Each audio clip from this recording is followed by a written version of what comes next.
오늘 은혜 받으실 하나님의 말씀은 마태복음 25장 1절에서 13절까지의 말씀입니다.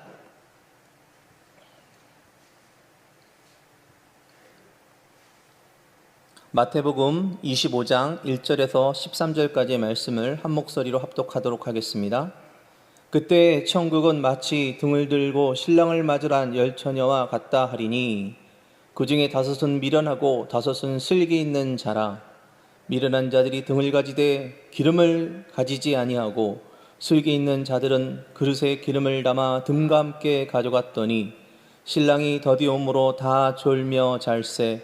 밤중에 소리가 나되 보라 신랑이로다 맞으러 나오라 하매 이에 그 처녀들이 다 일어나 등을 준비할세.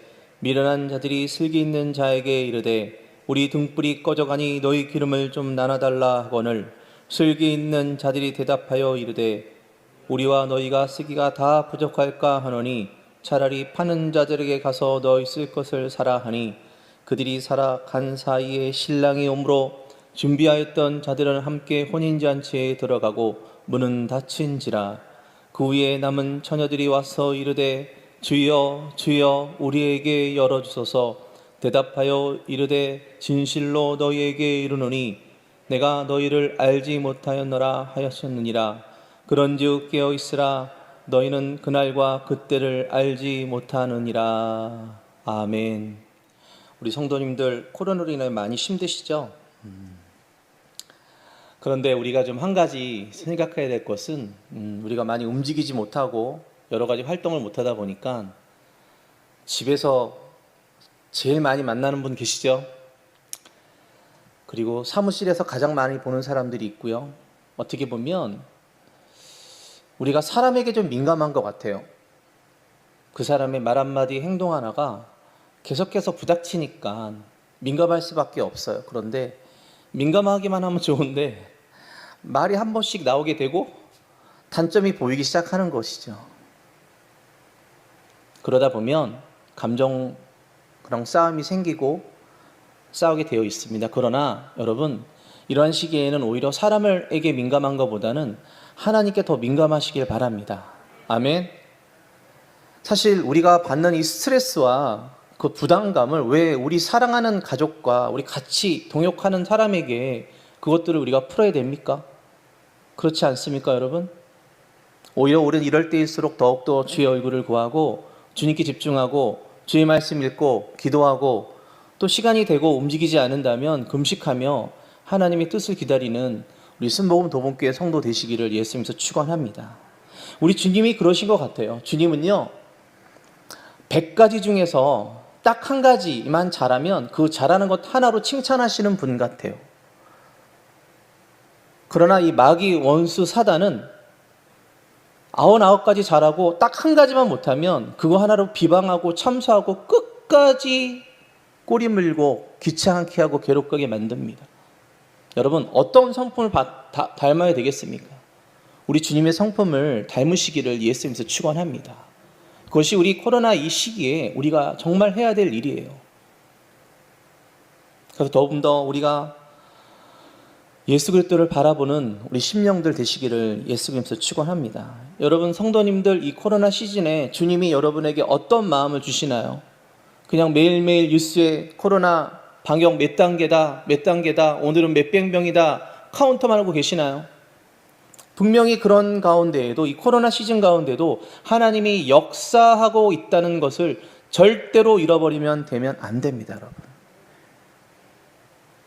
주님의 마음은 어떤 마음인지, 또 내가 무엇을 준비해야 되는지, 내가 무엇을 점검해야 되는지, 그것이 정말 우리에게 필요한 그런 시간일 것 같습니다. 여러분, 절대로 두려움과 낙심으로 여러분 지내지 마시기 바랍니다. 지금도 주님께서는 기도하고 순종하는 사람들을 통해서 계속해서 보이지는 않지만 일하고 계실 줄을 믿습니다. 아멘. 주님이 주시는 마음대로 계속해서 기도하고 말씀 읽고 또 하나님 앞에 더 깊은 하나님의 은혜를 갈구하는 심령 됩니다. 왜 그렇게 이런 시간들을 우리가 마음대로 어떤 통제와 감시 속에서 다녀야 되느냐? 솔직히 여러분, 이 플라스틱 안에서 이 설교하는 게 아직까지 부담이 돼서 여기에 제가 보여요. 그러한 상황에 왜 우리가 이렇게 신앙생활해야 됩니까? 여러분, 그것에 하나님의 기쁜 뜻이 있을 줄 믿습니다. 더 큰 하나님의 부흥을 위하여 우리는 준비하는 시간이 될 것이 됐을 줄 믿습니다, 여러분. 부흥의 우물을 깊이 파는 시간 되어질 줄 믿습니다. 그래서 우리의 이 시간들은 주님이 우리에게 더 큰 부흥, 더 큰 하나님의 은혜, 더 큰 하나님의 충만한 은혜를 보여주기 위한 우리에게 준비하는 그런 때이구나. 그럼 여러분 어떻게 되겠습니까? 여러분, 오래된 말뚝들을 뽑고 여러분 새로 말뚝을 심어야 될 거 아니에요. 무너져 버렸던 우리 여러 심령들과 우리 비전들과 꿈들을 다시 세워야 될 때가 아니겠습니까, 여러분? 그런 시간으로 여러분, 저와 여러분이 바꾸는 시간, 그런 성도 되시기를, 우리 순복음 도봉교회 되시기를 예수 그리스도로 축원합니다. 아멘. 오늘 새벽에 여러분, 히스기야 왕이 6월절 예배를 시작하여 모든 이스라엘 백성들에게 다 모여서 예배하자, 6월절이 열린다라는 그런 소식들을 전합니다. 여러분, 그 소식을 들은 무리들은 6월절이 시작하기 전부터 와서 여러분 성읍들을 청소합니다. 각종 우상을 섬겼던 것 다 성전과 다 깨끗하게 해서 여러분 다 갖다 버리고, 그러게 되니까 제사장과 레위인들이 성전을 깨끗하게 합니다. 그리고 제사장 스스로도 성결의식을 통해서 다시 한번 속죄제를 통해 가지고 예수 그리스도 앞에 다시 한번 나가도록, 그리고 성전에 하나님의 예배가 시작되도록 준비합니다. 히스기야 왕이요, 여러분 그것의 축제를 위하여 여러분 순양 1000마리와 양 800마리를 내놓습니다. 여러분 그때 어떻게 뭐라고 말합니까? 예루살렘에 여태까지 솔로몬 왕부터 지금까지 그러한 기쁨이 없었도다. 아멘. 비록 이 교회가, 우리 몸된 교회가 문이 닫히고 마음대로 예배하고 기도할 수 없을 때라도 여러분, 우리가 이 역대하 그 말씀을 보면서 언젠가는 우리가 정말 기쁘게 이 성전을 가득 채워 눈물 흘리며 기도하고 마음껏 기도하고, 여러분 오늘 찬양팀 찬양하는 거 보셨습니까? 여러분 김기성 목사님 숨이 막히는데도 불구하고 여러분 찬양하지 않습니까? 그런 환경에서도 찬양한 그런 모습이었다가 우리가 정말로 그 모든 코로나가 다 시즌이 물러가고 자유롭게 찬양하는 그런 시간들을 꿈꾸며 바라보며 그렇게 할 때에 예루살렘에 큰 기쁨이 있었던 것처럼 우리 순복음 도봉교회도 큰 기쁨이 있고, 뿐만 아니라 제사장과 레위인들이 백성들을 축복했을 때 즉 축복의 기도가 하늘의 처소에 올라갔다라고 그렇게 말했던 것처럼 여러분 절대로 낙심하지 마시고 그런 날들이 온다는 마음을 가지고 기도하시기를 예수님께서 축원합니다. 그래서 오늘 여러분에게 같이 나눌 그런 말씀은 두 번째 주시는 마음인데요, 재림의 때를 준비하라입니다. 여러분, 재림의 때는 우리 순복음 신앙의 가장 중요한 5가지 오중 복음 중에 5번째 재림의 복음이 있습니다. 여러분, 주님께서 재림하셨을 때에 그리스도 안에서 죽은 자들과 살아있는 자들이 함께 공중에서 주를 영접하여 새하늘과 새 땅에 영원한 삶을 영위하게 될 것이다 라는 이 재림 복음에 대해서 나누고, 깨어서 지금이 기도할 때라는 하나님의 그 음성에 귀를 기울이시는 시간 되시기를 예수 그리스도 축원합니다. 마태복음 24장은 제자들의 질문에 대한 예수님의 답변으로 이루어졌어요. 제자들이 예수님께 여쭙니다. 주님께서 재림하실 때와 세상의 끝에는 어떤 징조가 있겠습니까? 예수님, 그렇게 묻는 것으로 시작합니다. 몇 가지 정리합니다. 24장을 정리하면 첫 번째는 세상 끝날에는 이단과 사이비들이 많이 생겨날 것이라고 말을 하고 있어요.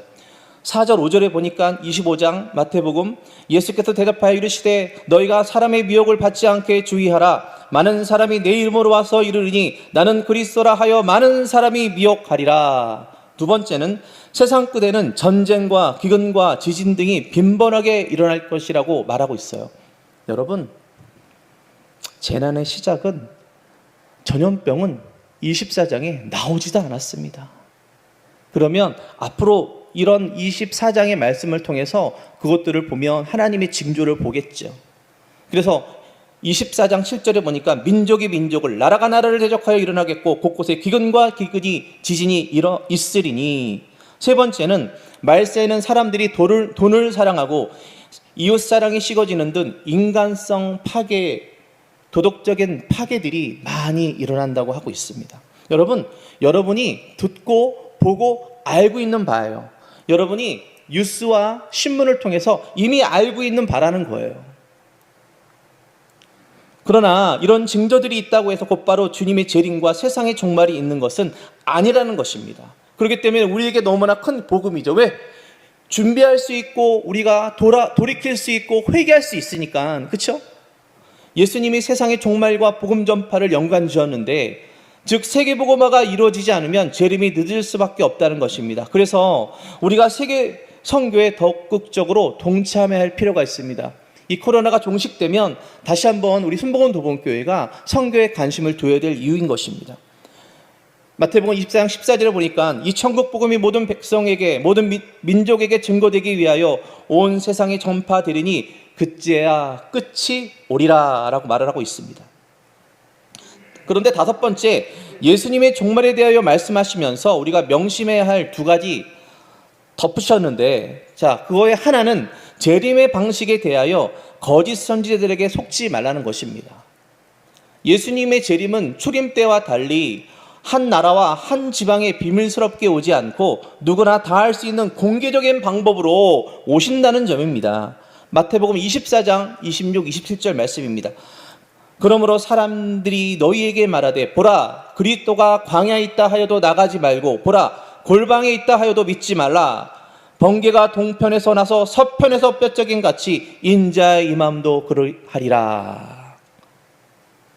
또 하나, 예수님께서는 재림의 날짜와 관해서 거짓 선지자들에게 속지 말라고 말씀하셨습니다. 예수님께서는 재림의 날과 때는 아무도 알 수 없다, 하나님 아버지 외에는 아무도 알 수 없다라고 분명히 말했다는 거예요.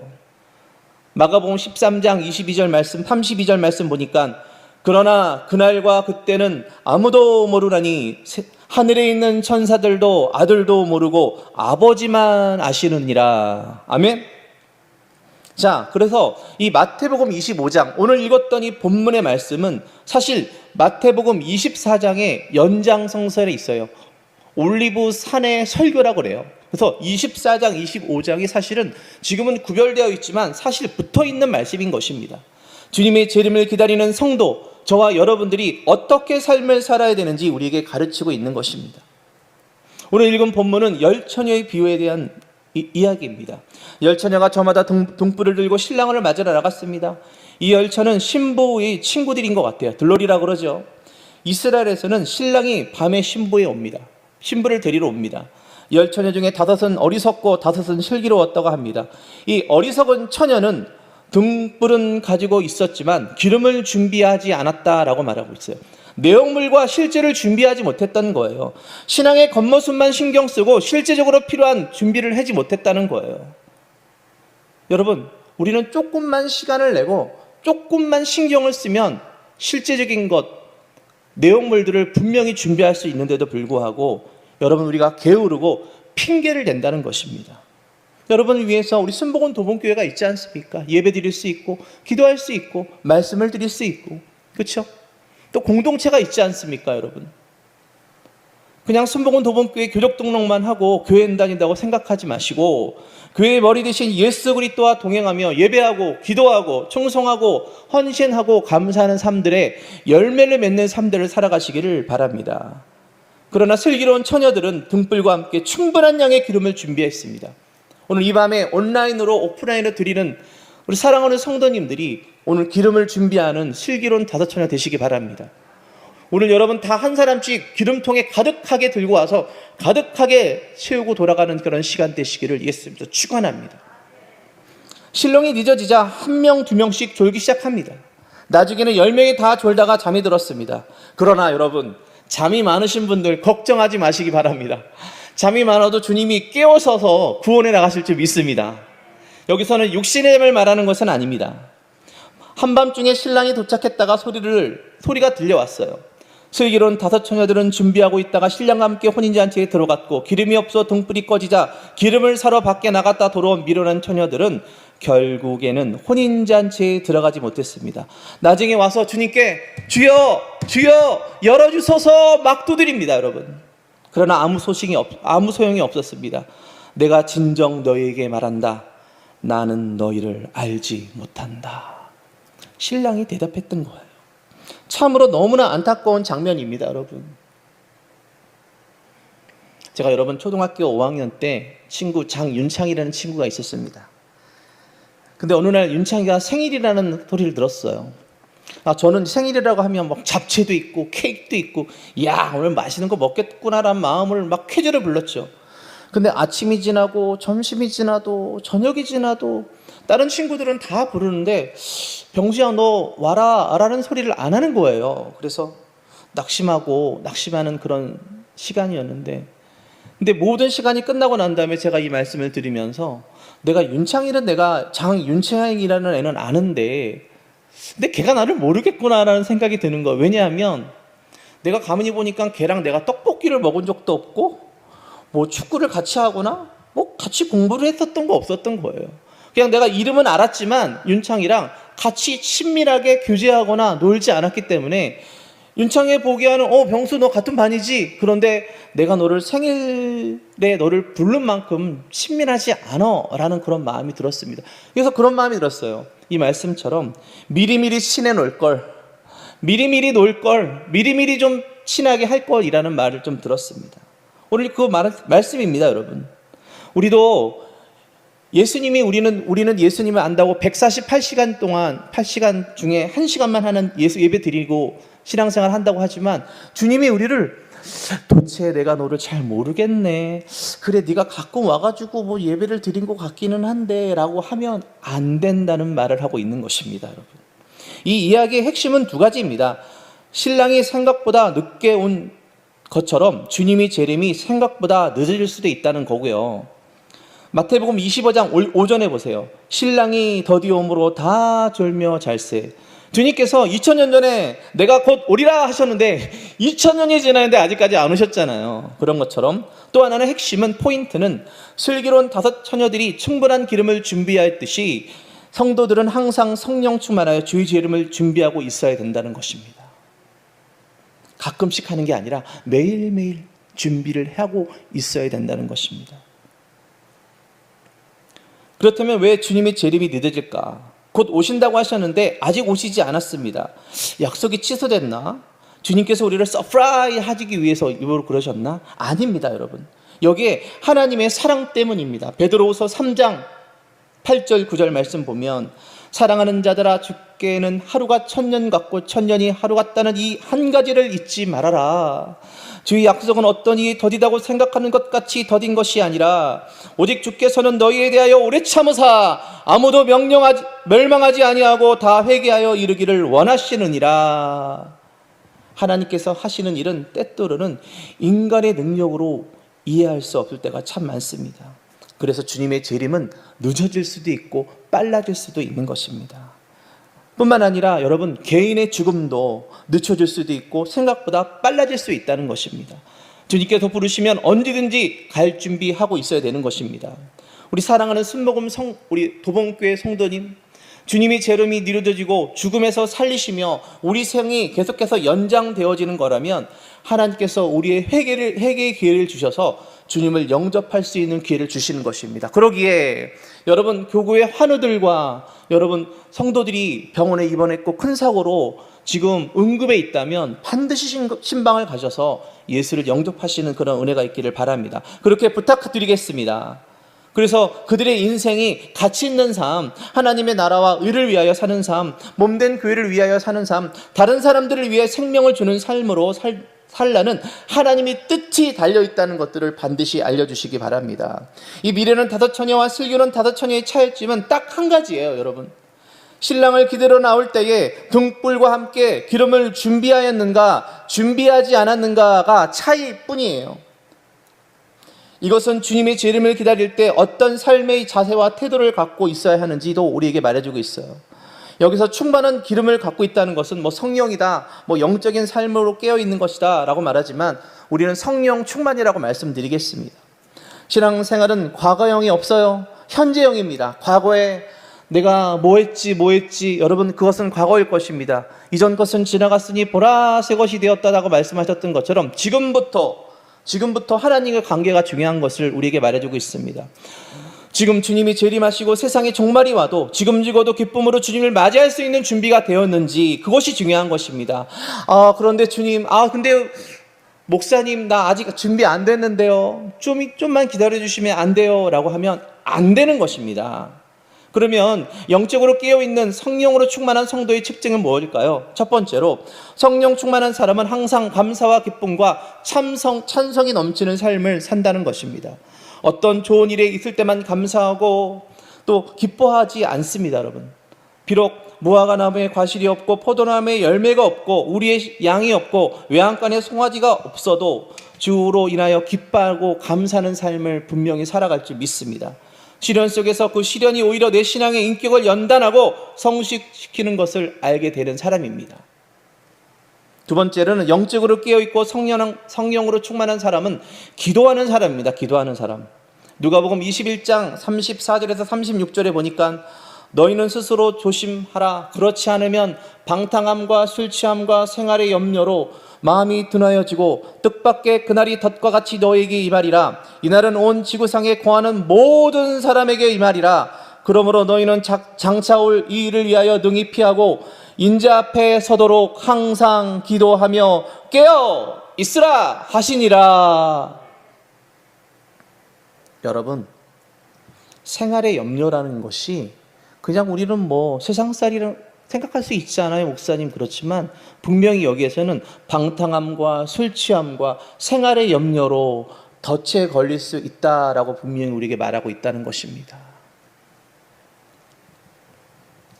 누가복음 18장에서 예수님은 항상 기도하고 낙심하지 말 것에 대한 교훈을 주시고 있는데, 그러나 인자가 올 때에 세상에 믿음을 찾아볼 수 있겠느냐라고 반문하십니다. 이게 무슨 말씀일까요, 여러분? 기도 없는 형식적인 종교 생활에 만족하는 교인들이, 성도들이, 그런 사람들이 많아질 거라고 하는 말씀인 것입니다. 여러분, 만약에 신앙생활, 영적 생활에서 여러분 기도가 빠지면 무엇이 남겠습니까? 여러분, 형식밖에 남지 않습니다. 경건의 모양밖에 남지 않는다는 거예요. 경건의 능력은 사라지기는 것입니다, 여러분. 그러나 형식은 아무런 능력이 나타나지 않습니다. 문자는 죽이나 영은 살린다고 말을 하고 있습니다. 인본주의가 몸된 교회 가운데 들어오는 것들을 철저히 배격해야 될 줄 믿습니다. 이처럼 성령 충만한 사람은 항상 감사하고 기뻐하고 쉬지 않고 기도하게 살게 되는 것입니다. 여러분, 그런 삶들을 살고 계시겠죠? 아멘. 열처녀에 비유해서 슬기로운 처녀들은 충분한 기름을 준비하였기에 신랑이 어느 시각에 오든지 염려 없이 혼인잔치에 들어갈 수 있었던 것처럼, 오늘 재림의 때를 살고 있는 우리 순복음 도봉교회 성도님들은 무엇보다도 성령으로 충만한 생활을 해야 될 줄 믿습니다. 재림의 날짜 때에 대해서도 우리가 몰라도 되는 것입니다. 아니, 알 수도 없습니다. 마지막으로 그렇게 우리가 어떻게 하면 이 성령 충만을 받을 수 있는지, 어떻게 하면 재림의 준비를 잘할 수 있는지 그 방법을 좀 알아보도록 하겠습니다. 첫 번째, 회개를 미루지 마시기 바랍니다. 하나님께서 범죄한 뿐만 아니라 이웃관계에서도, 성도들과의 관계에서도 범한 죄들에 대해서 회개가 필요합니다. 가족들에게도 행한 죄는 회개하시기 바랍니다. 마음속에 은밀히 품고 있는 죄들도 다 고백하고 회개하시기 바랍니다. 그러면 하나님께서 신실하셔서 모든 죄를 용서해 주십니다. 요한일서 1장 9절의 말씀 보면, 만일 우리가 우리 죄를 자백하면 그는 미쁘시고 의로우사 우리의 죄를 사하시며 우리를 모든 불의에서 깨끗하게 하실 것이요. 여러분, 6월절이 열린 그 상황에서 가장 먼저 원했던 게 뭐냐면 성결의식입니다. 제사장도 역시 마찬가지고요. 속죄제를 통해서 정결하게 씻고, 그래서 물두명과 또 번제단과 또 성소를 지나 지성사를 들어갔던 것처럼, 우리가 재림하신 예수님 오실 때 우리가 할 수 있는 게 무엇입니까? 정결한 세마포옷을 입고 우리의 정결한 심령을 가지고 주 앞에 나가는 것이 신랑을 기다리는 신부의 첫 번째 준비할 거 아니겠습니까? 그렇기 때문에 우리는 회개로서 준비해야 되는 것입니다. 두 번째는 기도로 항상 주님과 교통하시기 바랍니다. 기도는 성령 충만한 사람의 특징도 되지만 성령 충만에 이르는 방법이 되기도 합니다. 기도는 기도를 시작하기 전에는 그 진술을 알 수 없어요. 기도 시작하면 졸려워, 별 생각이 다 납니다. 그러나 10분, 20분, 30분, 40분, 50분 지나가면서 계속해서 나의 혼과 육들을 깨트려 나가며 회개치며 나가며 계속해서 1시간이 지나고 나면 나의 영 가운데 하나님의 영과 보좌로 연결되는 그런 느낌들이 나는 것, 여러분, 그것은 기도하는 사람만 알 수 있는 진미라는 것처럼 그렇게 성령 충만한 삶을 사시기를 예수님께서 축원합니다. 세 번째로는 주님의 말씀에 즉각 순종하시기 바랍니다. 저를 포함해서 많은 성도들이 성령 충만을 받지 못하는 이유는, 그 이유는 하나님 말씀에 온전히 순종하지 못하기 때문입니다. 여러분, 하나님의 음성을 들을 때 거역하고 고집하고 반항하는 그런 마음이 있기 때문입니다. 그래서 우리들은 성령 충만한 사람을, 여러분, 정말 성령 충만한 사람은 순종하는 사람이다 라고 말할 수 있는 것입니다. 우리는 하나님의 음성을 들었을 때에, 하나님의 레마와 로고스의 말씀을 들었을 때에, 우리가 통독할 때에, 또 하나님의 주의 말씀을 통해서 깨달았을 때에 이스라엘 백성들이 광야에서 하나님을 반역한 것 같이 마음을 완고하게 해서는 안 된다는 것입니다. 히브리서 3장 8절 9절이요, 광야에서 시험하던 날에 거역하던 것 같이 너의 마음을 완고하게 하지 말라. 거기서 너의 열조가 나를 시험하여 증험하고 40년 동안 나의 행사를 보았느니라. 하나님의 말씀을 믿고 온전히 순종할 때 여러분, 어떤 일이 벌어집니까? 우리 마음에 옥토 같은 밭이 있다면 어떤 일이 벌어집니까? 30배, 60배, 100배의 결실을 거두는 풍성한 삶을 살게 되는 것입니다. 여러분, 순종하는 사람이 바보가 아닙니다. 여러분, 순종하는 사람은 하나님의 말씀을 아는 사람이에요. 마태복음 13장 23절에 보니까 좋은 땅에 뿌려졌다는 것은 말씀을 듣고 깨닫는 자니 결실하여 어떤 것은 100배, 어떤 것은 60배, 어떤 것은 30배가 되느니라 하시더라. 오늘 이 금요철에 참석하신 모든 성도님들은 100배의 축복을 받기를 예수님께서 축원합니다. 우리 사랑하는 성도님들, 주님께서 재림하실 때 혼인잔치와 같은 기쁨이 있는 천국에서 주님과 영원히 함께 사시지 않으시겠습니까? 아멘. 그렇다면 지금이 중요한 거예요. 과거가 중요하지 않습니다. 과거는 필요 없습니다. 이 땅의 삶이 중요한 거예요. 지금 현재의 삶이 너무 중요한 것입니다. 천국에서의 삶은 천국에서 결정하는 것이 아니라 이 땅에서 우리가 믿음으로 또 행함으로, 여러분, 우리가 기도하고 전도하고 충성하고 헌신하고 봉사하고 그런 일들을 통해서 결정된다는 사실, 그런 것으로 말미암아 상급이 바뀌어진다는 사실 잃어버리지 마시기 바랍니다. 항상 깨어있고 성령으로 충만하여 주님이 언제든 다시 오시든지 당황하지 않고 기쁨으로 주님을 맞을 수 있는 그런 우리 사랑하는 순복음 도봉교회 성도 되시기를 예수님의 이름으로 축원합니다.